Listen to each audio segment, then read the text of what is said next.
Operator drone FPV dari Brigade ke-14, pasukan khusus Angkatan Bersenjata Rusia, menghancurkan infanteri di benteng pertahanan Ukraina di arah selatan Donetsk.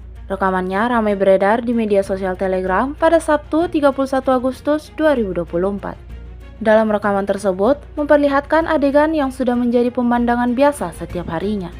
Penghancuran personel militer Ukraina berlangsung di parit-parit Ukraina. Di arah ini, militer Rusia melibas habis semua lubang yang terdeteksi kamera pengintai.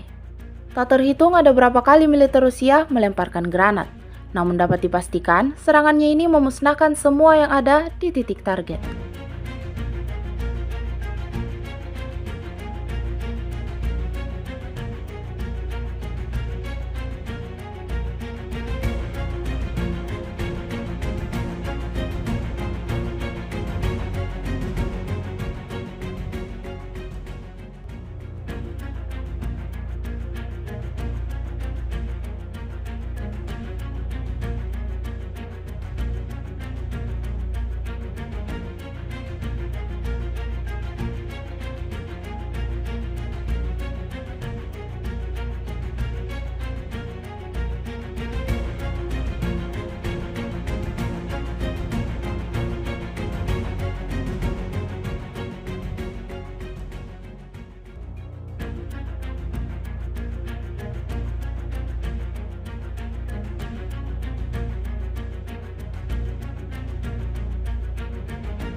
Download Tribun X sekarang, menghadirkan lokal menjadi Indonesia.